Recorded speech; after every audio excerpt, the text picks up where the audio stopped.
ما قدر اللہ حق قدرہ ان اللہ لقوی عزیز۔ انہوں نے اللہ کا اندازہ نہیں کیا جیسا کہ اندازہ کرنا چاہیے تھا، جیسا کہ اللہ کا حق تھا کہ اس کا اندازہ کیا جائے۔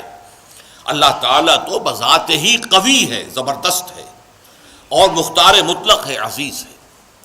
اس آیت کے اندر بھی جو بڑی عظیم حقیقت بیان کی گئی ہے وہ یہ ہے کہ شرک کا اصل سبب کیا ہے؟ اللہ تعالیٰ کی معرفت کی کمی۔ آپ کو معلوم ہے، یہ بات میں نے بہت مرتبہ بیان کی، شرک کہتے کسے ہیں؟ ایک اللہ، بڑے اللہ کو مان کر اس کے ساتھ چھوٹے اللہ ماننا۔ ایک مہادیو کو مانا لیکن دیویوں اور دیوتاؤں کی ایک فوج بھی مان لی۔ ایک بڑے جی سے لکھے جانے والا گاڈ بھی مان لیا، اور چھوٹے جی سے گاڈز اینڈ گاڈیسز، ان کی پوری ایک فوج بھی مان لی۔ بڑا اللہ بھی مان لیا، چھوٹے آلہہ بھی مان لیے۔ تو شرک اس کا نام ہے۔ اب اللہ، جو بڑا اللہ، مہادیو، جو کیپٹل جی سے لکھے جانے والا گاڈ ہے، اگر اس کی صفات کا کچھ تھوڑا سا بھی اندازہ انسان کو ہو جائے تو وہ کبھی شرک میں مبتلا نہیں ہوگا۔ ہوتا کیا ہے، انسان اپنے چھوٹے سے ذہن کی بنیاد پر اللہ تعالیٰ کو بھی اپنے ذہن کے پیمانوں پر ناپنا شروع کر دیتا ہے۔ جیسا کہ آپ کو معلوم ہے، زیادہ سے زیادہ تصور جو ہے پچھلے زمانے میں جاتا تھا، طاقتور ہستی، با اختیار ہستی تو بڑا بادشاہ، بس اس سے آگے کا کوئی تصور تو نہیں تھا۔ اب بڑا بادشاہ جو ہے، ظاہر بات ہے، نمبر ایک، اس کی حکومت جو قائم ہوتی تھی وہ اس کے جو نیچے ہوتے تھے نائبین، اس کے سردار، اس کے لارڈز، اور اس کے جو ہے منصبدار، ان کے بل پر حکومت قائم ہوتی تھی نا۔ آخر بڑے سے بڑا بادشاہ بھی اس کے 2 ہاتھ، 2 آنکھیں، 1 ناک، 2 پاؤں، اس کے سوا تو کچھ نہیں تھے۔ وہ اکیلا کیا کر لیتا؟ اکیلا چنا جو ہے وہ بھاڑ کو نہیں پھوڑ سکتا۔ لہذا اس کی حکومت قائم تھی اپنے نائبین سلطنت کی بنیاد پر، جاگیرداروں کی بنیاد پر، جو بھی اس کے منصبدار ہوتے تھے، 30 ہزاری منصبدار، 50 ہزاری منصبدار، اور وہاں آپ یورپ میں انہیں کہتے تھے لارڈز ہیں۔ یہ ہے در حقیقت کہ جن کی بنیاد کے اوپر بادشاہ کی بادشاہت قائم۔ تو انہوں نے تصور کیا کہ اللہ بھی ایک بہت بڑا بادشاہ ہے، مان لیا سب سے بڑا بادشاہ ہے، لیکن اس کے نائبین سلطنت ہیں، وہ نائبین سلطنت کے بغیر تو حکومت نہیں کر سکتا۔ چنانچہ انہوں نے فرشتوں کو، جو کہ در حقیقت اللہ کے کارندے ہیں، جس کا صحیح تصور کیا ہے کہ یفعلون ما یؤمرون لا یعصون اللہ ما امرہم، اللہ تعالیٰ جو حکم دے دے قطعاً اس کے اندر نافرمانی نہیں کر سکتے، بلکہ وہی کچھ کرتے ہیں جس کا حکم دیا جاتا ہے۔ انہوں نے ان فرشتوں کے تصور کو بگاڑ کر یہ دیویاں، دیوتا، خدا، یہ چھوٹے خدا بنا لیے کہ ان کے پاس بھی کچھ اختیار ہے۔ آخر 50 ہزاری منصبدار جو ہے اس کے پاس بھی طاقت ہوتی ہے، فوج ہوتی ہے۔ 30 ہزاری منصبدار کے پاس بھی کچھ نفری ہوتی ہے، کچھ طاقت ہوتی ہے، کچھ اختیارات ہوتے ہیں۔ لہذا انہوں نے یہ در حقیقت دیوی، دیوتا اور گاڈز اینڈ گاڈیسز وغیرہ جو ہیں، یہ ایمان باللہ کی بگڑی ہوئی شکل ہے، ایمان بالملائکہ کی بگڑی ہوئی شکل ہے، کہ انہوں نے ملائکہ کو با اختیار مان کر اب ان کو بھی، ان کے لیے مورتیاں بنا لی، ان کے لیے تصویریں بنا لی، ان کے لیے اپنے تخیل سے، اپنے تصور سے شکلیں بنا لی، پھر ان کے خاندان بنا لیے، فلاں کی بیوی، فلاں دیوتا کی وہ بیوی جو ہے وہ اس کی دیوی، اس طریقے سے ایک نظام جو ہے خاندانی گھڑ لیا اور انہیں وہ دیویاں اور دیوتا بنا لیا۔ انہوں نے سمجھا کہ جیسے بڑے سے بڑے شہنشاہ کی شہنشاہی بھی نائبین سلطنت کے بل پر قائم ہے، اسی طرح اللہ کی بادشاہت جو ہے تو سب سے بڑا بادشاہ وہ اللہ بادشاہ، سب سے بڑا بادشاہ، لیکن یہ کہ اس کی بادشاہی بھی ان نائبین سلطنت کی بنیاد پر قائم ہے۔ لہذا ان کی کچھ نہ کچھ دنڈوت کرو، ان کی کچھ نہ کچھ جو ہے وہ پوجا کرو، پاٹ کرو، کچھ ان کو دھو، کچھ ان کو ان کا دھون پیو، کچھ انہیں خوش کرو گے تو اللہ خوش ہوگا نا، یہ راضی ہوں گے تو اللہ راضی ہوگا۔ یہ تصور کیا ہے، انسان نے اللہ کو ایک بہت بڑے بادشاہ یا بہت بڑے جاگیردار کی شکل کے اندر دیکھا، اور یہ نہیں سمجھا کہ وہ تو خود قوی ہے، ان اللہ لقوی عزیز۔ اس کی قوت جو ہے فرشتوں کے اوپر اس کا دار و مدار نہیں ہے، کوئی نائبین سلطنت نہیں ہے کہ جن کے اوپر اس کی طاقت کا دار و مدار ہو، بذات ہی قوی ہے، بذات ہی عزیز ہے، اس کی قوت اور اس کا اختیار جو ہے وہ اپنی ذات میں ہے، کسی اور کے سہارے قائم نہیں ہے۔ اسی طرح کچھ لوگوں نے سوچا کہ بڑے سے بڑا بادشاہ بھی ہوتا ہے، تو آخر وہ ظاہر بات ہے کہ اگرچہ آپ کو معلوم ہے کہ ویسے انسان کو زیادہ مطلوب تو بیٹے ہوتے ہیں کہ اس سے اس کا نام چلتا ہے، لیکن زیادہ محبت بیٹیوں سے ہوتی ہے۔ اس اعتبار سے اگر کوئی بیٹی جو ہے کوئی اپنے باپ سے فرمائش کرے تو بڑا مشکل ہو جاتا ہے باپ کے لیے اپنی بچی کا، اپنی بیٹی کی فرمائش کو رد کرنا۔ اس طریقے سے عرب والوں نے کیا سمجھا، یہ فرشتے جو ہیں خدا کی بیٹیاں ہیں، اور خدا اپنی ان بیٹیوں کی کسی فرمائش کو رد نہیں کر سکتا۔ اگر یہ جو ہے کسی کی سفارش کر دیں گی تو بس کیا کہنے، پھر اس کا بیڑا پار ہو جائے گا، وہ کامیاب ہو جائے گا۔ اس بنیاد پر انہوں نے فرشتوں کو خدا کی بیٹیاں قرار دیا، ان کی مورتیاں بنائیں، لات، عزیٰ، منات، یہ سب مؤنث نام ہے جیسا کہ میں نے آپ کو بتایا۔ اور صاف انہوں نے کہا وَمَا نَعْبُدُهُمْ إِلَّا لِيُقَرِّبُونَا إِلَى اللَّهِ زُلْفَىٰ، ہم جو ان کو پوجتے ہیں وہ اس لیے کہ یہ ہمیں اللہ سے قریب تر کر دیں۔ اور یہ بھی کہا گیا کہ هؤلاء شفعاؤنا عند اللہ، یہ اللہ کے ہاں ہمارے شفیع ہوں گے۔ اختیار مطلق تو اللہ کے ہاتھ میں ہے، لیکن کوئی شخص اپنی پیاری بچی کی کسی بات کو رد کرتا ہے؟ اللہ بھی اپنی بیٹیوں کی سفارش کو رد نہیں کرے گا، لہذا ان کی سفارش سے ہمارا بیڑا پار ہو جائے گا۔ اسی طریقے سے بڑے سے بڑا آدمی بھی ہوتا ہے تو اس کے کچھ دوست ہوتے ہیں، ان دوستوں کی بات وہ ٹال نہیں سکتا۔ اس کی وجہ کیا ہے؟ ہر انسان کو معلوم ہو، یا بڑے سے بڑا انسان ہو، اسے معلوم ہوتا ہے کہ کسی وقت مجھے ضرورت پیش آ سکتی ہے اپنے دوست کی مدد کی۔ اب اگر میں اپنے دوست کی کوئی بات نہیں مانوں گا تو میری ضرورت کے وقت یہ میرا دوست میرے کام نہیں آئے گا۔ تو دوستیاں پالی جاتی ہیں، باقاعدہ ان کو نبھایا جاتا ہے۔ بھائی بات تو یہ غلط کہہ رہا ہے، صحیح نہیں ہے، لیکن کیا کریں، دوست ہے، اب دوست کی بات تو لٹائی نہیں جا سکتی، ماننی پڑتی ہے۔ اسی سے تصور بنا اللہ کے اولیاء، اللہ کے دوست، جتنے بھی عظیم انسان گزرے کہ جو اپنی جگہ پر اللہ کے بندے تھے، بالکل اللہ کی بندگی ہی پر وہ فخر کرتے تھے، اور وہ اللہ کے سامنے سر تسلیم جو ہے جھکائے رکھتے تھے، لیکن ان کے تقویٰ، ان کے زہد کی بنا پر انہیں جب اولیاء اللہ قرار دے دیا گیا تو اللہ کے دوست ہیں، اللہ کے ولی ہیں۔ اب یہ کسی سے خوش ہو جائے اور اس کی سفارش کر دے تو بیڑا پار ہو جائے گا، لہذا اولیاء اللہ کو بھی خداؤں کی فہرست میں شامل کر لیا گیا۔ چنانچہ یہ بات تقریباً اجماعی ہے کہ یہ جو قوم نوح کے بت تھے، وہ بت تمام کے تمام اولیاء اللہ، اس قوم کے اندر جو اولیاء اللہ گزرے تھے، بڑے نیک لوگ، زاہد و عابد، اللہ کے محبت کرنے والے، اللہ کے لیے اپنی پوری زندگی لگا دینے والے، ان کے ناموں پر انہوں نے بت گھڑ لیے تھے۔ اب آج ہمارے یہاں یہ صرف کمی ہوئی ہے کہ بت نہیں ہے، لیکن قبروں کے ساتھ وہی معاملہ ہو رہا ہے۔ قبروں کو دھویا جا رہا ہے، دودھ سے دھویا جا رہا ہے، کسی عرق گلاب سے دھویا جا رہا ہے، اور پھر ظاہر بات ہے کہ اس میں سے کوئی ایک گلاس بھر کے لے آئے تو گویا کہ بڑا تبرک اس کو مل گیا، اسے سنبھال کر رکھے گا۔ یہ سارا کام کیا ہو رہا ہے؟ وہ یہی ہے کہ اولیاء اللہ ہیں، اللہ کے اولیاء ہیں، یہ راضی ہو جائیں، یہ خوش ہو جائیں، یہ کسی کی سفارش کر دیں تو بیڑا پار ہو جائے گا۔ اس لیے کہ آپ کو معلوم ہے کہ بڑے سے بڑا شخص بھی اپنے دوستوں کی بات تو رد نہیں کر سکتا نا۔ اب یہ ساری چیزیں کیوں ہو رہی ہیں؟ کہ تم نے اللہ تعالیٰ کو انسان سمجھا ہے اور بڑے سے بڑے انسان پر قیاس کر لیا ہے۔ بادشاہ ہو، بہت بڑا جاگیردار ہو، عام ایک کاشتکار جو ہے غریب، وہ شاید بادشاہ کو بھی نہ جانتا ہو کس بلا کا نام ہے، اسے تو معلوم ہے ہمارا جاگیردار ہے، جو چاہے کرتا ہے، جس کی بیٹی چاہے اٹھا کر لے گا، جس کا جو چاہے کام کرے، اس کو کوئی چیلنج نہیں کر سکتا، اس کے اختیارات مطلق ہیں، بس جاگیردار۔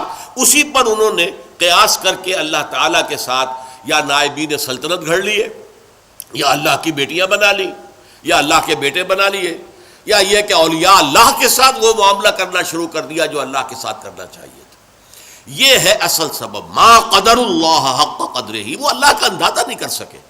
اللہ کی حکومت کسی کے بل پر قائم نہیں ہے، اللہ کسی کا دست نگر نہیں ہے، اللہ کو کسی کی حمایت کی ضرورت نہیں ہے، اللہ بذات ہی القوی ہے، اسے کسی فرشتے کی حاجت نہیں ہے، جو چاہے جب چاہے بغیر کسی فرشتے کو بیچ میں لائے ہوئے اللہ تعالیٰ کر سکتا ہے۔ آنے واحد کے اندر اس کا ایک حرف کن ہوگا اور بڑی سے بڑی بات ہو جائے گی۔ ہاں وہ چاہے تو فرشتے کو بھیج دے گا، جاؤ یہ کام اس طرح کر دو، لیکن نہیں، اس سے زیادہ حیثیت فرشتے کی نہیں ہے۔ وہ اللہ کے فرشتادے ہیں، اللہ کے کارکن ہیں، اس کے سوا کچھ نہیں۔ اولیاء اللہ کے دوست ہیں، یقیناً کوئی شک نہیں، لیکن یہ کہ ان کے ہاتھ میں اختیار مطلق نہیں ہے کہ جس کو چاہے بخشوا دے۔ اللہ تعالیٰ کا اختیار ہے، وہ جس کی چاہے گا شفاعت سنے گا، مانے گا، جس کو اجازت دے گا وہ صرف شفاعت کے لیے زبان کھول سکے گا۔ یہ ساری چیزیں جو ہیں یہ تمام اپنی اپنی جگہ پر بیٹھ جائیں تو پھر شرک کا خاتمہ ہو جائے گا، اللہ تعالیٰ کی عظمت جو ہے وہ دل پر اجاگر ہو جائے گی۔ اب اسی پر قیاس کیجئے، جو اللہ کی عظمت کا اندازہ کر لے، جو اللہ کے حسن و جمال کی کوئی جھلک دیکھ لے، کیا وہ دنیا میں کسی اور شے کا پرستار ہو سکتا ہے؟ اللہ کا حسن، اللہ کا کمال، اللہ کا جمال، اللہ کی قدرت کاملہ، اللہ کا علم کامل اگر کوئی اندازہ ہو جائے تو کیا آپ اپنے نفس کے غلام بن سکیں گے؟ افرأیت من اتخذ الہہ ہواہ، کیا آپ وطن کو معبود بنا سکیں گے؟ ان تازہ خداؤں میں بڑا سب سے وطن ہے، جو پیرہن اس کا ہے وہ مذہب کا کفن ہے۔ کیا آپ نیشنلزم کے بخار میں مبتلا ہو سکیں گے؟ کیسے ممکن ہے؟ کیا کوئی جھوٹا نظریہ جو ہے ایک تصور کے حسن مبہم پر ساری ہستی لٹائی جاتی ہے؟ کمیونسٹوں نے اپنی جانیں دی ہیں کس لیے کہ ایک آئیڈیل خواب ان کو انہوں نے دیکھا کہ کلاس لیس سوسائٹی ہمیں بنانی ہے، جس میں استحصال نہ ہو، جس میں کسی پر جبر نہ ہو، کسی پر ظلم نہ ہو۔ ایک خواب تھا، تصور تھا، وہ ایک دن کے لیے بھی نظام قائم نہیں ہو سکا، لیکن جن لوگوں نے اس تصور کے اور اس خواب کو قبول کر کے جانیں دی ہیں، آپ ان کا تصور کیجئے۔ ایک تصور کے حسن مبہم پر ساری ہستی لٹائی جاتی ہے، ساری ہستی لٹا دی، لوگوں نے جانیں دے دی۔ تو لیکن یہ کہ اللہ کا اگر انسان کو اللہ کی معرفت کا کچھ حصہ حاصل ہو جائے، اللہ کی قدرت کاملہ، اللہ تعالیٰ کا علم کامل، اللہ تعالیٰ کا ہر جگہ ہر آن موجود ہونا، اللہ کا ہمارے ساتھ ہونا، ہماری رگے جاں سے بھی قریب تر ہونا، یہ ساری اس کی صفات کمال جو ہے، اگر واقعتاً اس کی کوئی جھلک انسان دیکھ پائے، دیکھیے میں کہہ رہا ہوں دیکھ پائے، ایک یہ کہ عقیدہ ہے ہمارا، عقیدہ اور شے ہے، اگر آپ کو یہ محسوس ہونے لگے، اگر یہ آپ کا حال بن جائے، اگر یہ آپ کی وجود کے اندر سرایت کر جائے، تو یہ ہے پھر سب سے اونچا مقام، یہ ہے کہ جس سے پھر آپ بری ہو جائیں گے ہر نوع کے شرک سے۔ کیا فرشتے اور کیا اولیاء اللہ اور کیا انبیاء اور رسول، انبیاء اور رسول بھی اللہ تعالیٰ کے ایک کام کے اوپر معمور ہے، وہ تو کانپتے رہتے تھے کہیں ہم سے کمی نہ ہو جائے، کہیں ایسا نہ ہو کہ ہماری طرف سے تو کوتاہی نہیں ہو رہی، کہیں اللہ تعالیٰ کے ہاں ہم نہ پکڑے جائیں کہ یہ لوگ ایمان اس لیے نہیں لا رہے کہ شاید ہماری طرف سے تبلیغ اور دعوت میں کوئی کمی ہو رہی ہو۔ ان کا حال تو یہ ہوتا تھا۔ اولیاء اللہ کا معاملہ کیا تھا؟ یقیناً انہوں نے اپنی زندگیاں جو ہے لوگوں کو خیر کی طرف دعوت دینے میں صرف کی ہیں۔ ایک خود ان کی اپنی زندگی دیکھو، وہ مکمل عبد تھے۔ سب سے بڑھ کر یہ کہ محمد الرسول اللہ جو حبیب اللہ ہے صلی اللہ علیہ وسلم، ان کی بھی نسبت عبدیت مقدم ہے، نسبت رسالت مؤخر ہے۔ اشہد ان لا الہ الا اللہ وحدہ لا شریک لہ واشہد ان محمدا عبدہ ورسولہ، عبدیت مقدم ہے، رسالت مؤخر ہے اس پر۔ آپ کی اصل نسبت جو ہے، میں نے بارہا اس کو بیان کیا ہے، قرآن مجید میں جہاں کہیں بھی ایسا مقام آتا ہے کہ بہت ہی شفقت اور محبت اور اپنائیت کا اظہار ہو حضور کے لیے، وہاں حضور کی نسبت عبدیت کو واضح کیا جاتا ہے۔ سبحان الذی اسری بعبدہ لیلا من المسجد الحرام الی المسجد الاقصی۔ یہ کیا تھا؟ اس قدر بڑا واقعہ ہو رہا ہے، معراج کا واقعہ ہو رہا ہے، لیکن کیا عبد کا لفظ لایا گیا۔ سبحان الذی اسری بعبدہ، جو اپنے بندے کو لے گیا۔ عبدہ جو ہے وہ اصل نسبت ہے۔ سورہ کہف کے اندر الحمدللہ الذی انزل علی عبدہ الکتاب ولم یجعل لہ عوجا، تبارک الذی نزل الفرقان علی عبدہ لیکون للعالمین نذیرا۔ عبدیت ہے اصل نسبت محمد الرسول اللہ صلی اللہ علیہ وسلم کی۔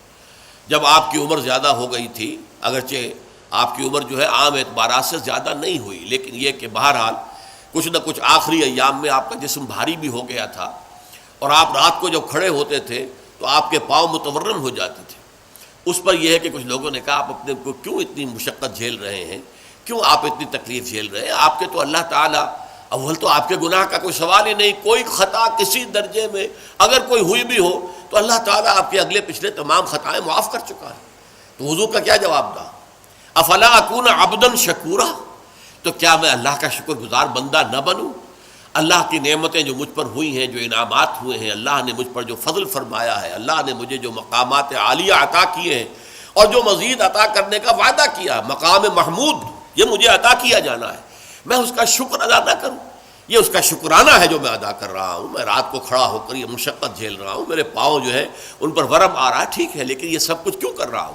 افلا اکون عبدا شکورا، کیا میں اللہ کا ایک شکر گزار بندہ نہ بنوں؟ تو اس اعتبار سے نوٹ کر لیجئے کہ اولیاء اللہ ہوں یا انبیاء ہوں یا رسول ہوں، عظیم ترین شخصیتیں ہوں، ان کا اصل جو ہے، جو سرمایہ افتخار ہے ان کے لیے، وہ تو عبدیت ہے۔ یہی وجہ علامہ اقبال نے بہت خوب انداز میں کہا ہے، جو معراج کی کیفیت کو بیان کیا کہ عبد دیگر عبدہ چیزیں دیگر، ما سراپا انتظار او منتظر۔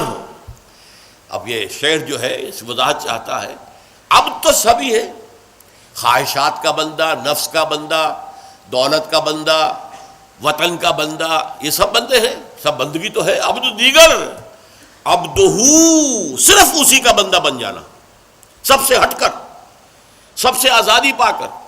یہ ایک سجدہ جسے تو گراں سمجھتا ہے، ہزار سجدوں سے دیتا ہے آدمی کو نجات، وہ عبدہو جو صرف اللہ کا بندہ بن چکا ہو۔ عبدہو چیز دیگر، یہ شیء اور ہے۔ ما سراپا انتظار، او منتظر، ہم تو ہمیشہ انتظار میں رہتے ہیں کہ کبھی اللہ کی کوئی تجلی، کوئی کرن جو ہے وہ ہم میں بھی نصیب ہو جائے، اور ان کا انتظار کیا جا رہا تھا۔ شب معراج میں ان کے استقبال کی تیاریاں ہو رہی تھی، ہم منتظر ہیں، وہ منتظر تھے۔ ما سراپا انتظار، منتظر عربی میں معنی ہوں گے انتظار کرنے والا، اور منتظر مفعول ہے جس کا انتظار کیا جا رہا ہو۔ وہ منتظر، ان کا تو انتظار ہو رہا تھا، استقبال کی تیاریاں ہو رہی تھی۔ تو اس چیز کو ذہن میں رکھیے کہ یہ زمین و آسمان کا فرق ہو جاتا ہے جب انسان صرف اس کا بندہ بن جائے، اور صرف اس کا بندہ کب بنے گا؟ جبکہ حقیقتاً لا مطلوب الا اللہ، لا مقصود الا اللہ، لا محبوب الا اللہ۔ کوئی درمیانی مقاصد ہو سکتے ہیں، آخری مقصد اللہ۔ چھوٹی محبتیں ہو سکتی ہیں، اولاد سے بھی کرو، بیویوں سے کرو، بیویاں شوہروں سے کرے، اپنے وطن سے بھی کرو، لیکن یہ کہ سب محبتیں جو ہے وہ ایک محبت کے تابع ہو جائے، اللہ کی محبت کے تابع۔ یہ ہے لا محبوب الا اللہ، محبوب حقیقی، محبوب مطلق اللہ کے سوا کوئی نہیں، مطلوب حقیقی، مطلوب مطلق اللہ کے سوا کوئی نہیں، مقصود حقیقی، مقصود مطلق اللہ کے سوا کوئی نہیں۔ اور اگر انسان اللہ کو چھوڑ کر کسی اور شے کو اپنا مقصود اور آدرش اور آئیڈیل اور نصب العین بناتا ہے تو کیوں بناتا ہے؟ اس لیے کہ اس کا ذہن وہاں تک پہنچا ہی نہیں، اس کے بازو میں اتنی طاقت نہیں تھی کہ اپنی کمند کو پوری اونچائی تک پہنچا سکتا۔ یزداں بکمند داور ہے ہمت مردانہ، یہ ہمت مردانہ نہیں تھی کہ وہ جو ہے مطلوبیت اور مقصودیت اور محبوبیت کی کمند جو ہے وہ جا کر اللہ تعالیٰ کی ذات کے ساتھ چپک جائے، درمیان ہی میں کہیں اٹک گئی ہے، کہیں اپنے نفس کو معبود بنا لیا ہے، محبوب بنا لیا ہے، مقصود بنا لیا ہے، مطلوب بنا لیا ہے، کہیں وطن کو بنا لیا ہے، کہیں قوم کو بنا لیا ہے، کہیں کسی نظریے کو بنا لیا ہے، نظام کو بنا لیا ہے، انسانیت کو بنا لیا ہے۔ یہ سب جو ہے در حقیقت کیوں ہے کہ ما قدر اللہ حق قدرہ، وہ اللہ کا اندازہ نہ کر پائے، اس کے کمال و جمال کا، اس کے حسن کا، اس کی صفات کمال کا اندازہ نہیں کر پائے۔ دیکھیے قدر جو ہے عربی زبان میں اس کا اردو میں ترجمہ کریں گے بلکہ انگریزی میں ویلیو، اور جب یہ ورب کے طور پر آئے گا ٹو ایویلیویٹ، ہر شے کی آپ ایک قدر و قیمت کا تعین کرتے ہیں، یہاں یہ ورب کے طور پر آیا، قدر ویلیو ہے، اور قدر جب آیا قدر یقدرو، اس کے معنی کیا ہے؟ To evaluate. تو یہ اللہ کا اندازہ نہ کر سکے، اللہ کے صفات و ذات کی کوئی جھلک جو ہے صحیح معنی میں دیکھ نہ سکے، اس لیے ان کی کمند کہیں درمیان میں اٹک کر رہ گئی ہے، ان کا مقصود و مطلوب ذات باری تعالیٰ کے سوا کچھ اور بن گیا ہے۔ اللہ تعالیٰ ہمیں حقیقی معنی میں موحد، توحید پرست ہونے کی توفیق عطا فرمائے۔ بارک اللہ لی و لکم فی القرآن العظیم ونفعنی وإیاکم بالآیات والذکر الحکیم۔